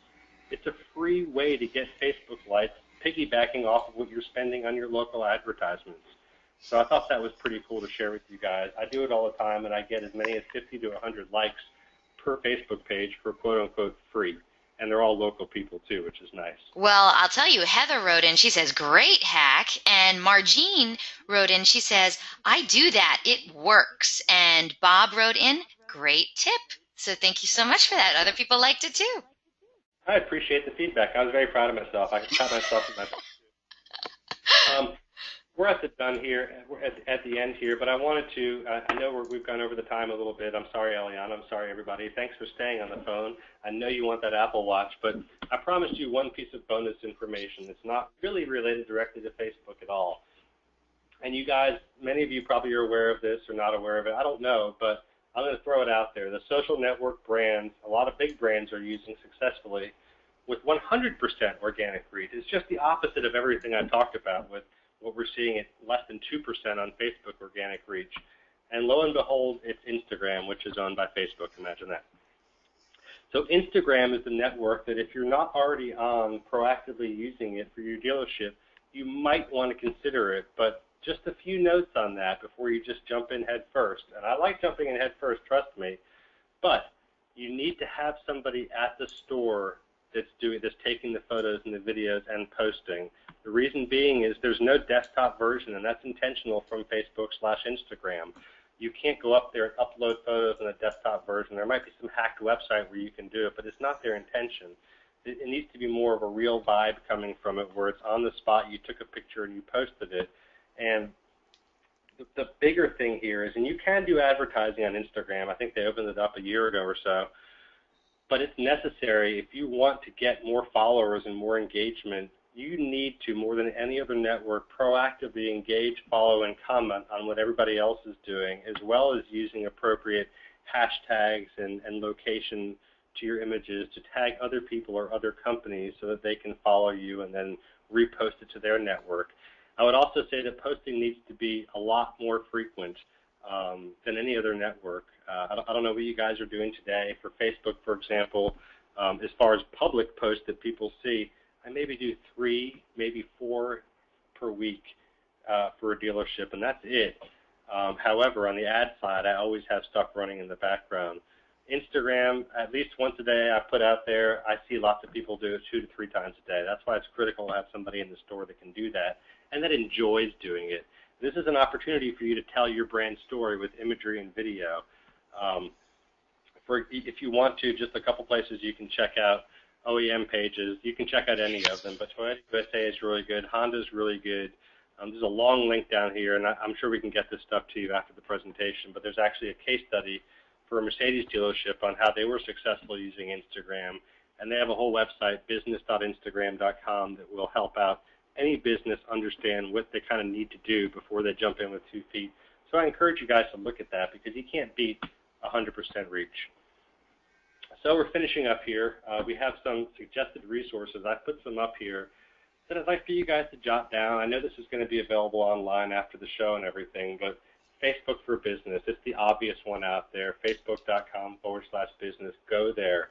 Read everything up there. There is a wealth of information, and Facebook all but tells you what they want you to do to be successful. And don't be surprised, again, like any other, like you would expect, they don't want you to take any shortcuts. They want you to do it the right way. They want their users, their 1.4 billion users, to have the best experience and the best things show up in their newsfeed as possible. I put this Sprout Social, our Extendables up there. I'm sorry, this is a good blog site. They're updating stuff all the time, little tips and tricks. It's really good for that. Sprout Social. This is a link I have up here for a current social media image size guide. Anybody who's ever managed social, this is an absolute nightmare. It drove me nuts when I started this business 2 years ago, trying to figure out what size is the Facebook banner compared to the Google banner, compared to the profile picture, and how big does the offer image have to be compared to the Facebook post. It just goes on, and Twitter has their own, Google has their own. That link right there is always updated. It's like my Bible for image sizes. So you click on that, scroll down, find out what the size needs to be, and you can make your graphic that way. Social media today is a great resource for everything about social media. It's not focused specifically in the automotive industry, but it does help a lot understand the trends that are going on in the social community. Of course, there's always my website, Repair Rep. I have the news and updates section that I update at least once a week with maybe there's some product updates, some news updates, some helpful tips, so check that out.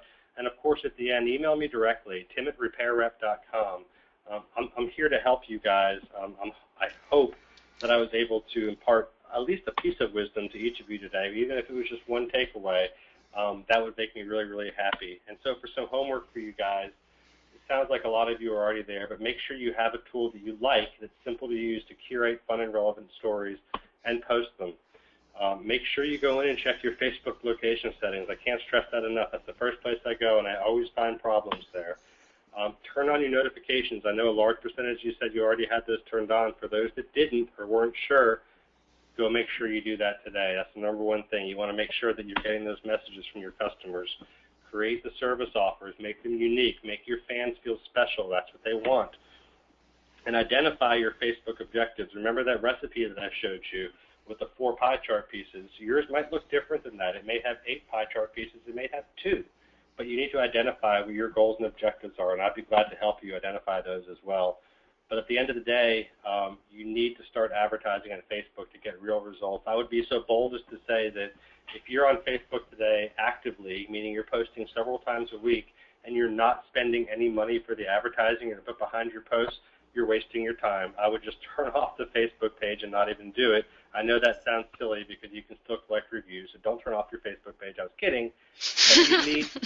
But you need to start advertising if you want to get any results, or you can just keep posting stuff out there and spending your time and money or paying somebody else to do it and get very few results on that. So at the end, that is it, and it looks like we'll ask our experts. That's you, Aliana. They're going to ask you some questions. They're going to ask me? Somehow I don't think I'm the one they want to hear from, but thank you so much, Tim. That was chock full of great information. Wow. Audience, I hope you'll agree. And certainly if you have questions, we do have a number of questions already in the queue. So if you have questions for today's Dealer On webinar presenter, Tim Lage from Repair Rep, now's the time to write those questions in. Okay, so hey, so we're going to get to those questions in just a second, but I understand that we are giving away something. What, Tim? I kind of forgot. What are we giving away? What? I don't know what that is. That's right. It's that time. If you missed it at the beginning of the webinar, well, I announced that our good friends at Repair Rep, they're giving away just the best prize ever. One of you lucky webinar attendees is going to win an Apple Watch. Not that I need to tell you so much about it, but let me just say this is the latest technology release. It is a beautifully constructed, compact smartwatch. It's feature-packed with solid fitness, software, hundreds of apps, the ability to send and receive calls via an iPhone, and so much more. The Apple Watch is the hottest, most ambitious wearable tech device on the market, and it's valued at over $350. All you have to do is answer a simple, well, maybe not so simple, question about today's presentation. So everyone, get ready. Get to your keyboards. First one to write in the correct response will be walking away with this cool prize today. Good luck, everyone. Of course, vendors, you know we love you, but we're going to ask you, I know, as much as it pains me to tell you, to please sit this one out. This prize is intended for dealership personnel only. All right, here we go. Good luck, everyone. Here is the question. This is not an easy question. I hope you were paying attention. The question is, what is Repair Rep's average click-through rate on Facebook website click campaigns? Holy moly, I didn't think anyone was going to catch that. I cannot believe how many of you got it. Unbelievable. Really? I am totally in shock. I can't even believe it. And I want you to know the very first person to write in got it right. So congratulations. That's awesome. Heather Paquette, you are today's winner. I am writing down your name, Heather. Heather, let me give you a shout out really quick. That's awesome. Congratulations. And you'll be glad to know, Eliana didn't mention this because she didn't know to, but you may or may not be aware the Apple Watch comes in two sizes, a 38 millimeter and a 42 millimeter. One is the lady size, one is the men's size. So make sure you share with Eliana which size you prefer, because I will make sure that you get the one that fits your wrist the best. Oh, Heather, congratulations. Write in and let me know your dealership name and your mailing address too, so we can get that watch out to you as quickly as possible. And by the way, for those of you who didn't get it right or were just curious, the answer is 2.14% is Repair Rep's average click-through rate on Facebook website Click Campaigns. So congratulations. I honestly got to tell you, Tim, I thought you made it too hard because you just kind of mentioned it off the cuff, and like, no one's going to get that. Oh my God, I can't believe so many people got it right. We have a smart crowd. Congratulations, Heather. I still don't know what dealership you're from. You do pay attention. Congratulations. Okay, Heather is from Whiteman Chevrolet, and she's going to write in her mailing address now. Congratulations, of course. Huge congratulations to you, Heather Paquette. And of course, we want to thank our good friends at Repair Rep for their incredible generosity. Audience, thank you so much for playing along. Don't worry, we give away prizes every week. But this one is going to be coming to you, Heather, from our good friends at Repair Rep. So thank you so much. Let's get to some of those questions. Are you ready, Tim? Yeah, I am ready.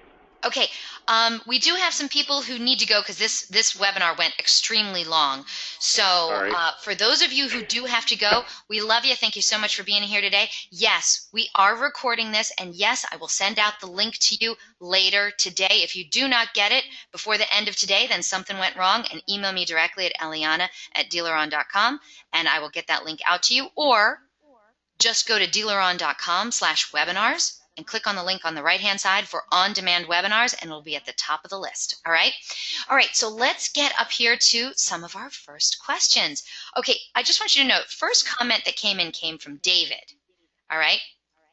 And David wrote in, so that tip alone was worth my entire hour today. And I wrote back to him, what tip are you talking about? And he says, I knew you could use location targeting for Facebook ads, but I didn't know that you could do it with normal posts. This guy is great. So I just want you to know, Tim, David really appreciated that. That was a big one for him. Lisa quickly wrote in after that, and she said, where are you finding that locations setting, or find locations in setting? She only sees the option to choose U.S., but not local cities plus 50. Thanks. That's what she wrote. So I was wondering if there was a to tell her to go to. Two different places. The one in the settings that I talked about is the overall settings, and you want to set that to the country you're in, United States. When you're actually doing the individual posts, if you go to Facebook and you start to create a new post, you'll see a little globe on the bottom of the square where you're posting, and if you click on that, you'll see something that says location, and then when you click on that, it brings up the option for you to pick as far down as the city and state. Ah, fantastic. All right. Thank you so much for that question, Lisa. I really appreciate it. Okay. Next question comes to you from Kate. Hey, Katie. How you doing? She says, are you able to see what browser or type of mobile device, i.e. smartphone, iPad, Android phone, that kind of thing, from Facebook? Not from Facebook you can't, but you can from Google Analytics. If you drill down deep enough, it'll show you the devices that people are coming in on.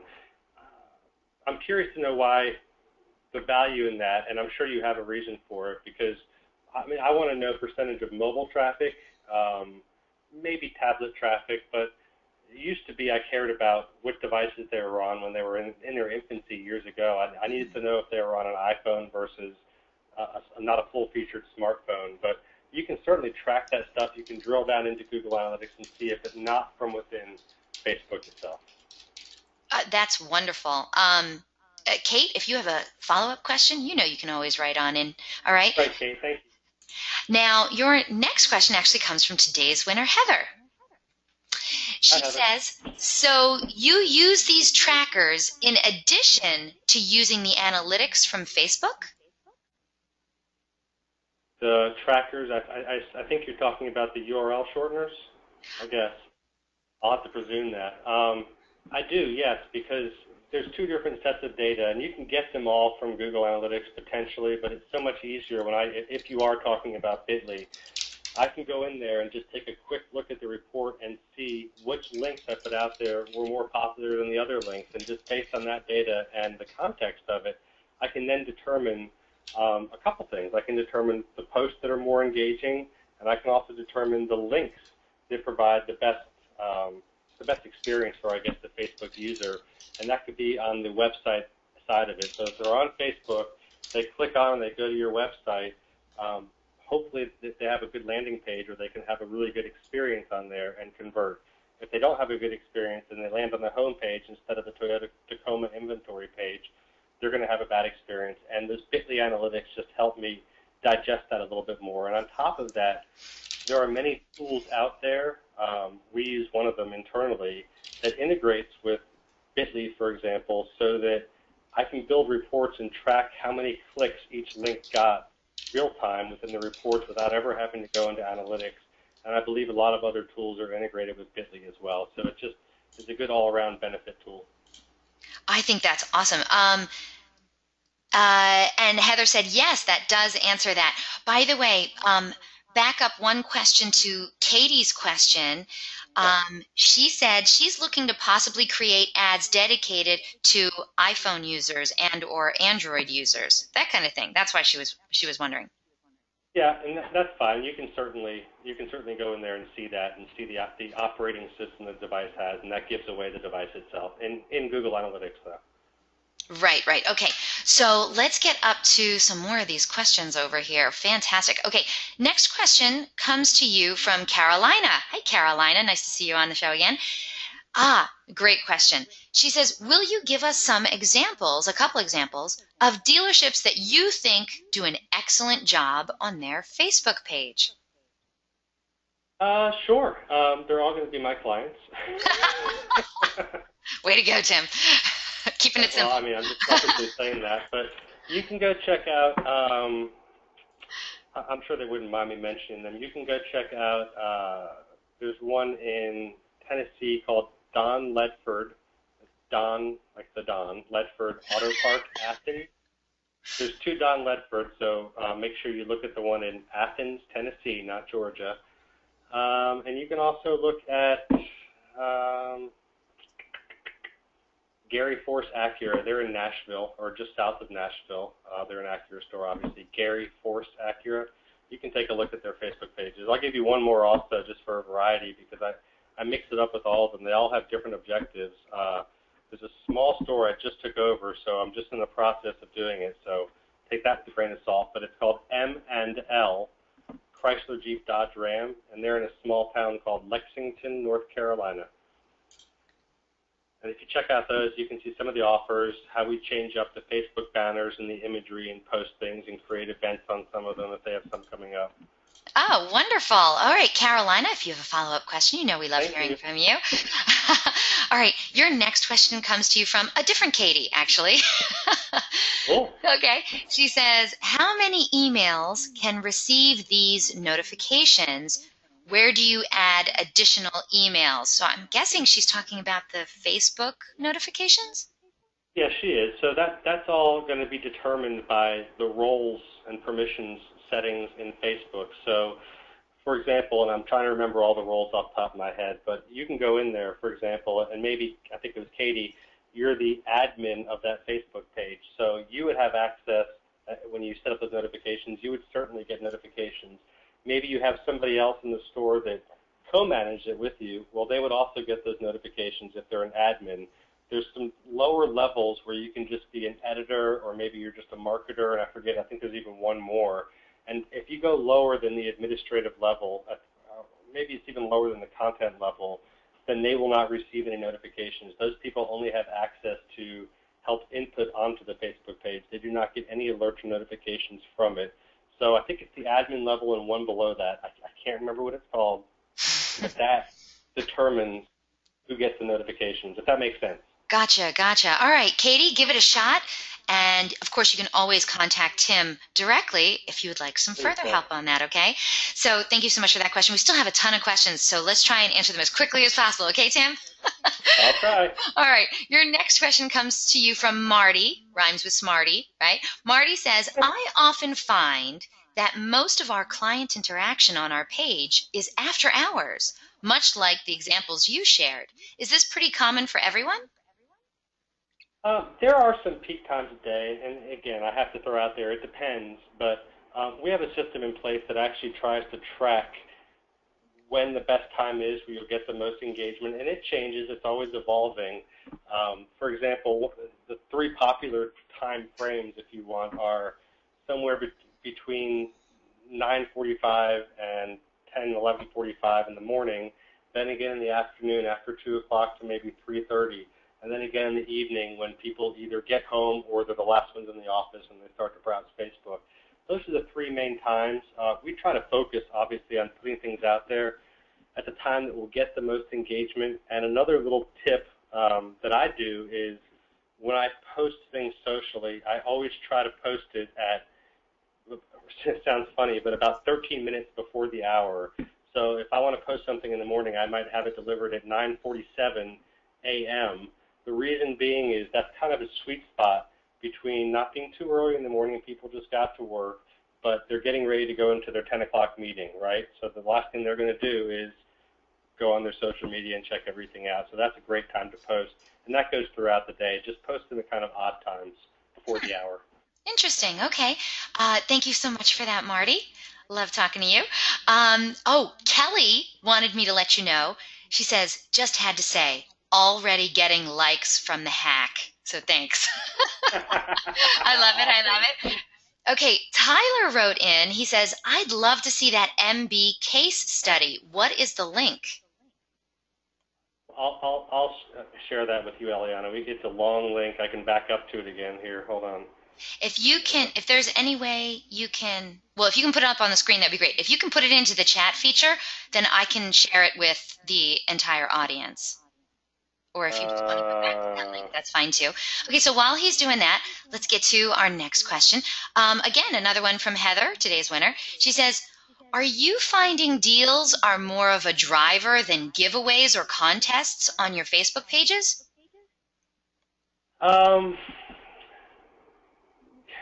More of a consistent driver. It's something that I feel like, where you have deals or you have these other things, polls that you can even put up there. Those are great, and I like those a lot to get quick initial engagement. But to have a good, steady engagement, and again to drive traffic to your service department, which unfortunately I see nobody out there really focusing on, either social vendors or just the dealerships if they're managing it themselves. I think it's the best way to get more business, incremental business to your service department than any of the other ones, period. The other ones are great, again, for an instant gratification, lots of engagement, and you might get some business out of it, but there's no official way for anybody to claim an offer and then bring it to the store. So it's a little bit different. Gotcha. All right, great question. Thank you very much for that. Okay, we still have, over a handful of questions, so let's try and get to these. Katie writes in, do these Facebook ads need to be approved by the OEM for compliance prior to posting? Ooh, good question. That's a great question, and it used to be that that OEMs didn't look too much at Facebook, but I've noticed here in the past several months, especially the big ones like Honda and Acura and Toyota, they're it depends on how you look at it. They're a nightmare when it comes to all their OEM specifications, how big the logo has to be, how many pixels away from everything else. So they are starting to look at that, and we just need to be careful that we are using verbiage that is consistent with what the brand says is okay. So, Acura doesn't want you to say, we have deals on Acuras, they have incentives, or whatever it is their terminology is. And we know that you can't capitalize the name of the dealership. It can't be Tim Lage, all caps Acura. It's Tim, lowercase I-M, L-A-G-E, Acura. So you do have to follow it to a degree. They're not looking at them nearly as consistently as the actual primary website, but they are considering it an extension of the website. So it's something that you should be concerned about. I'm not overly concerned yet, but I think things are trending that way where OEM compliance is going to have to be something that's taken seriously. Got you. Okay. I heard back from Tyler, and he did, in fact, write this link down, so you can go back to your contact page now. Thank you so much for that. Kate, great question, Katie. Thank you so much. All right. Lisa has the next question. Lisa says, have you experienced a drop in reach after promoting posts, then those not promoted don't get the reach that they did in the past? Say it again. I know, I read it exactly as it was written. I want to make sure I understand this. Have you experienced a drop in reach after promoting posts, then those not promoted don't get the reach that they did in the past? So I guess once you start spending the money on promoted posts, do you find that the posts that you used to not spend money on, that used to get decent engagement and decent reach, don't even get close to that anymore? So the simple answer is no. I think it at first I even thought so, thinking back a few months. And in reality, what it was, because I A/B tested this, is that it wasn't that my organic reach was declining because I was doing Facebook advertising. My organic reach was declining because Facebook keeps changing their newsfeed algorithm. And you saw the three breaking news things that I put, I think, in my second slide up there. It's just the way Facebook is going. I don't think that one is because of the other. I think that, well, I know that, I mean, this is quotes from Facebook, you simply have to advertise to reach anybody nowadays. And on the flip side of that, when I look at all my analytics, when I start advertising, if I look at a 30-day picture of I just advertised for this Facebook page this past month, and I look at their month-over-month organic reach, it actually goes up double or triple from what it was the month before, because I've been advertising.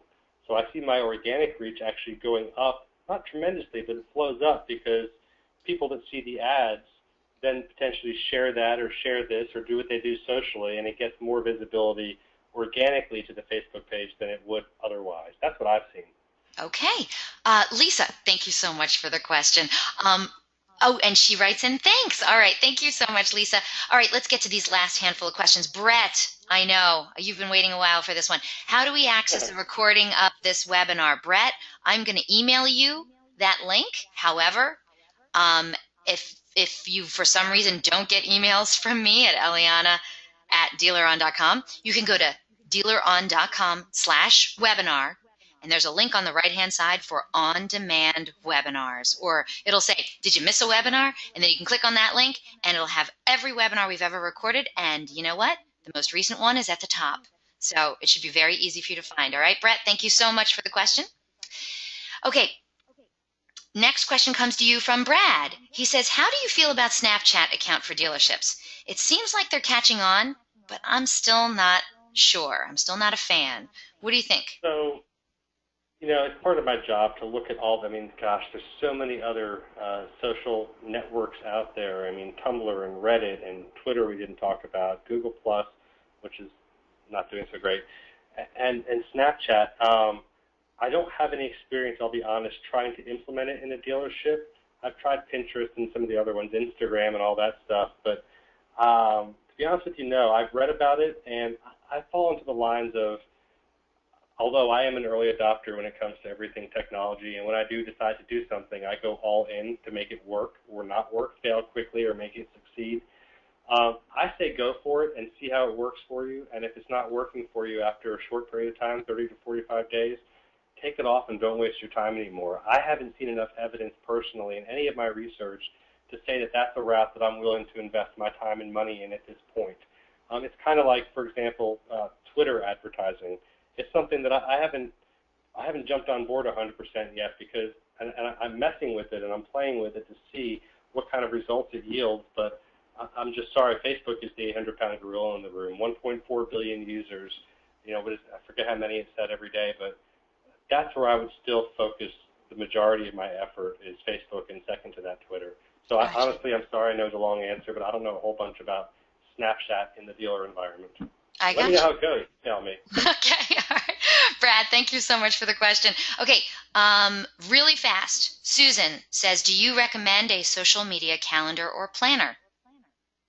I do, but I used to recommend them more in the past than I do today. I think that you should use a social media calendar for, I don't know what to call them, but just for your advertising style posts where you're curating, if you're a BMW dealership, you're curating all sorts of cool stories about this new BMW or this review about this BMW or this road test. You can certainly schedule those out. But when it comes to, I always leave room throughout the week. Remember, I do 4 to 5 posts a week for dealers. I always leave 2 or 3 spots open for which come up or which just going to come up so you can do it on the fly. Like events or promotions that are coming up. Dealers always have that on a Thursday. They call me up. We want to do something for this weekend. You got to leave room for that, and you can't schedule it. And plus, if you schedule everything out too far in advance, to be honest with you, from a human perspective, it looks scheduled too far out. So just be careful with that. I don't schedule anything out further than a week or 2 tops. Okay. That's just what I practice. Okay, last 3. If you had a question in, we're getting into them right now, all right? Allison, Tyler, and Michael, here we go. Allison says, now this is very specific, so let's see. We should just need your advice. We have 4 dealerships, 4 different service centers, a collision repair center, and a rental department. We have a Facebook page for our 4 dealerships, but we also have Facebook pages and Twitter and Google Plus and LinkedIn accounts for our service centers, collision repair, and rental department. Needless to say, these Facebook pages have very low numbers and not much traffic. In your opinion, is it better to combine them all? Are we diluting our message by having too many pages? We have Ford and Acura in one city and Kia and Hyundai in another city. To clarify, I know we should keep the 4 dealerships separate, but the others like service and rental, should those be separate? They have a lot going on here, Tim. How do you set that up for some dealership like that? But they do, and I would just break it down very logical, because even before this question came up for social, it came up years ago when I was working at ClickMotive, and there's a vendor that I won't name out there that thought it was a great idea for organic reach to have a primary website for your, tinlageford.com, and then they would have tinlagefordservice.com, tinlagefordparts.com, and they would have all these primary URLs, and it turns out that Google ended up hating that notion. But more than that, it just needs to be logical. So if you have 4 different franchises, then you need 4 different Facebook pages, one for each different brand, right? Now, if you have I think you said you had 2 Ford stores. Is that right, Eliana? No, she has a Ford and an Acura and a Kia and a Hyundai. Okay, so 4 different brands. So you need 4 different Facebook pages, and if it were me, I would do away with all the extraneous pages and focus all your efforts on those 4 pages. You can cover service, as we talked about, with service offers on there. You can certainly cover sales and every other aspect of your dealership on that primary Facebook page. It leaves you 1 Facebook page to monitor out there, 1 to market, and makes your advertising a buttload easier. So yeah, I would consolidate into just the 4. Okay, there you have it. Allison, if you need more help, I would say contact Tim directly and see how he might be able to help you, all right? Okay, next question comes to you from Tyler. He says, can you recommend a vendor that can help me with reputation management? And it also goes with Michael's. He says, can you help businesses improve their Facebook reach, or do you work only with dealerships? So kind of the same question. Tim?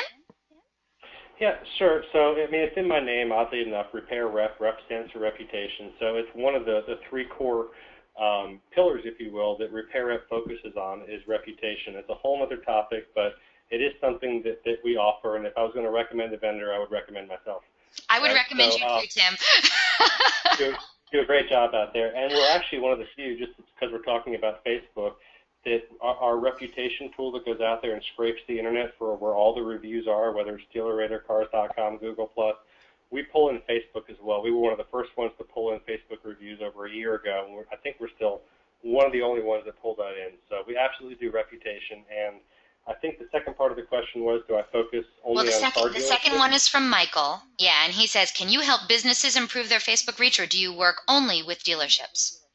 So my focus is, for the past 20 some odd years has always been automotive dealerships, but I would be remiss in lying if I didn't tell you that I had some other accounts that I help that are in various other industries, whether it is even just an independent car shop or doctor's offices and such. I do take on other accounts. Usually they're word of mouth accounts. I don't promote or advertise myself to do that. But if you have something in particular that you're interested in me looking at, I'd be more than happy to talk with you because I can certainly help any vertical market. I just know an awful lot about automotive. Thank you so much. Great question, Michael and Tyler. Thank you. And Tim, that was a phenomenal presentation. We're getting so many great reviews already. And audience, thank you. Just thank you so much. That was really, really wonderful. I hope you'll do another webinar with me soon. I hope you'll invite me to. Okay. I want to remind the audience that, yeah, we recorded this. We're going to send you that link later today by email. This webinar is also going to be posted online within 24 hours. Just go to dealeron.com/webinars. You can view our upcoming webinar schedule or access any of our past webinars too. And Tim, you can turn off your webcam and go to the next slide if you wouldn't mind, because guess what, audience? This webinar is going to conclude in just a moment, and when it does, you're going to receive a short survey. I got to know what you thought of today's presentation because, I thought he did wonderfully, but I would love to know your feedback. So please fill out that short survey, and we want you to know that we're going to randomly select a couple of people from all those completed surveys to also win some Google prizes. And is the recording going to have slides as well? No, Amy, but if you'd like the slides, email me directly at eliana@dealeron.com and tell me you'd like those slides, and I'll send them to you in a PDF format, okay? Now, invitations will be going out tomorrow for our next Dealer On webinar. Tips and tricks to engage customers and turn shoppers into sales. Smart dealers know that you need to match the right car with the right customer as quickly as possible in order to sell more cars and turn shoppers into repeat happy customers. In this insightful 1-hour webinar presentation, Matt Lamoureux and Heather McKinnon of Car Story are going to spill all their secrets about how to engage more customers and turn shoppers into sales. They're going to share innovative strategies and best practices and discuss how cutting-edge dealerships are successfully leveraging big data to uniquely position their inventory to sell more cars. Attendees will also hear how to discover which calls to action convert more leads to buyers, how to pricing research to help position cars to sell quickly, how to identify which vehicle features to showcase and to which customers, how to differentiate your vehicles from those of your competitors, how to get acquainted with your customers and their used car shopping preferences, how to understand your customers' used car shopping and buying process, and how to use a checklist to maximize the merchandising and pricing of your inventory. So if you're ready to learn tips and tricks to engage customers and turn shoppers into sales, then this is one webinar you simply can't afford to miss. Don't forget, Dealer On's weekly webinars are held Thursdays at 12 noon Eastern, 11 a.m. Central, 10 a.m. Mountain, and 9 a.m. Pacific. And if you have any questions, comments, or suggestions regarding these webinars and our topics, hey, contact me directly. My name again is Eliana Raggio, and I love to hear from you. So track me down online, Facebook, Twitter, Google+, and any one of the automotive social networks, or email me directly